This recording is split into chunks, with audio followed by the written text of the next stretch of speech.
So the final section of the Olympics in social cultural studies looks at hosting the Olympic Games. So in terms of London 2012, was it a good thing for our country? Did it provide opportunities, or were there any other implications for our sport and society as a result of hosting the Olympic Games? So firstly, let's look at sport and see if there are any benefits to it. And we'll remember that we might be looking at able-bodied and Paralympic sport, so both elements of this. So what might be benefits to sport in terms of hosting the Olympics? Well, ideally we generate a higher level of mass participation, so we get more people engaged in some form of physical activity. It could be that watching the Olympics, Paralympians, you see role models and you might be inspired to take part. The facilities that are made in order to host the Olympics are obviously of an incredibly high standard. So the legacy of the Olympic Games is that those remain in place, whether they're the performance or maybe the training camps or the sports science facilities. So the facility legacy. Also, as part of the People Places Play legacy, the current facilities, so not ones that were newly built, but the older facilities, sporting facilities we had, were refurbished and have been done up. Potentially greater amount of funding has gone into sports, especially prior to the Olympics. Our country wanted to do well. We were given money to try to achieve that. So the national governing bodies will have benefited from a higher level of funding. Obviously remembering that would have to fit in with their whole sport plan and the targets that each national governing body has to set in terms of sporting excellence and mass participation.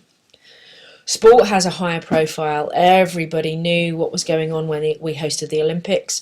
So that profile again might generate participation and and young people in particular choosing to take part. The administration and organisation of sport within our country had to be efficient. We were the host nation. Not only did we have to organise ourselves as competitors, but we had to organise, a multitude of countries coming to visit us and all the associated infrastructure that was in place. Communication between our sporting organisations, so the BOA, UK Sport England and Sports Coach UK will undoubtedly have improved as a result of hosting the game. So that's the benefit to sport. What about our society, in a broader context then? What about to Britain? Well, if there's greater mass participation, it's possible that the health and fitness of the nation will be improved. And obviously that's a good thing for our country for lots of reasons. We will have certainly experienced the shop window effect, which basically means during the Olympics, as the host nation, we were buzzing, we were spirited, we were proud of our country, we were supporting our athletes and indirectly supporting our country and our government. So it really appeased our society and us as a nation. There hopefully will have been a reduction in discrimination, so whether that's looking at disabilities and watching these amazing Paralympic Olympians perform, or whether that's to do with ethnic minority athletes. So ideally the overall outcome will have been a reduction in discrimination. We have better infrastructure, so the transport networks had to be improved in order to accommodate millions, thousands of people coming to our country and needing to get from A to B. Tourism undoubtedly was boosted in the locality in London, but it's likely that people will have come to our country and may have gone visiting elsewhere, other places other than just London. So broadly speaking, the income that comes with tourism will have been a really positive thing. Our country may have generated greater business from being involved and engaging and hosting the Olympic Games. And undoubtedly nation building. We will have tried to show ourselves as an amazing country with successful athletes on this world stage where the media enables everybody to look at us and look in at our country. So we certainly try to promote that through the opening and closing ceremonies, through the way we behaved, through our sports makers, who were those amazing volunteers who put a really positive spin on people's experiences at our Olympic Games. So that's Britain broadly speaking in terms of our society. What about lastly then, London specifically, so the locality where the majority of the Olympic events were hosted? Well, employment will have benefited. There were significant construction jobs or skilled jobs that were available as a result of having to create these high quality sports facilities, and not just the construction business but also residential places and able to host the athletes. The Olympic facilities, so London will now be able to use, or the public of London will be able to use the facilities that are the legacy and were left. The area that hosted the Olympics essentially has been regenerated. It was a very deprived area, and the facility there and the status has been renewed. So this urban renewal, this positive structural outcome of hosting the Olympics in that specific area. Social integration, hopefully, people had to coordinate. We mixed people, we hosted people, not just international people, but those in the local area of London. The promotion and the sort of, I guess, police supervision hopefully led to less crime. And again, a sense of pride and well-being. Londoners being proud of their space and their area and the facilities and being the host city, really. The housing that has been left as a result of the flats, let's say, that were built to host the guest or the visiting athletes, they're now available as residential properties for anybody to purchase, really. So the housing benefit there, the Olympic Village.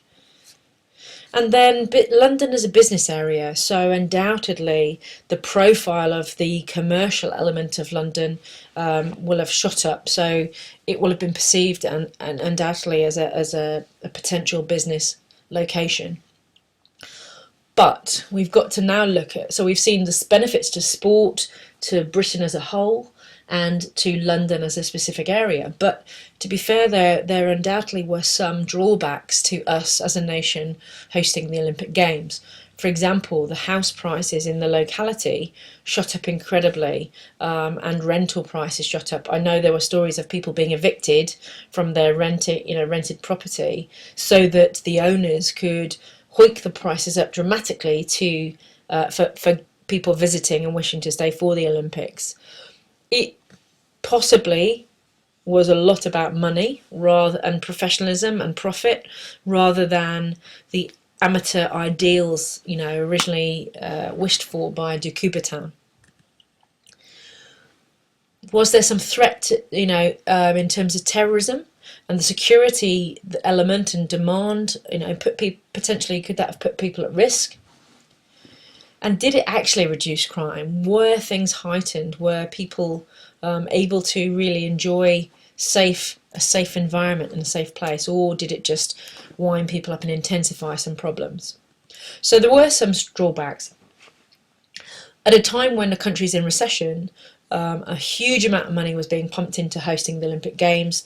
The original amount shot up and up and up. We're talking by millions. So this had to have had a real issue for us as a society and how we perceived hosting the Games.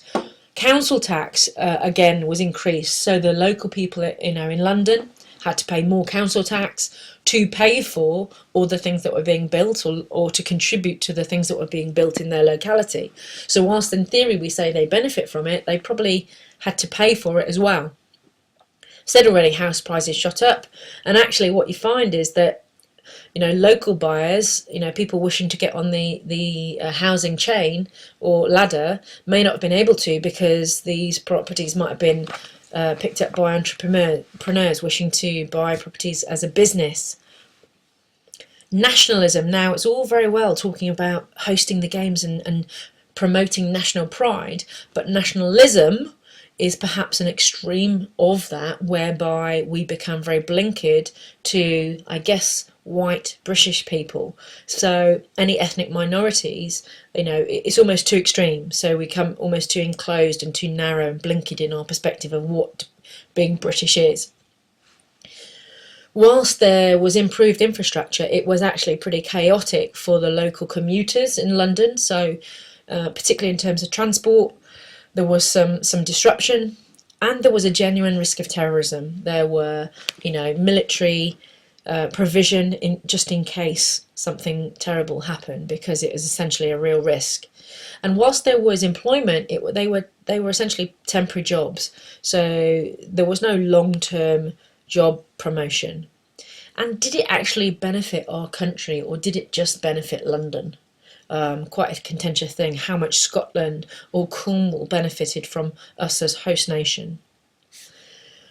Possibly. Obviously, the Olympic Games, it showcases our elite performers, and maybe there's a little bit too bias on the elite and the high level of performance. Did it really motivate more people to take part in sport? There's definitely question and debate about that as being a genuine outcome.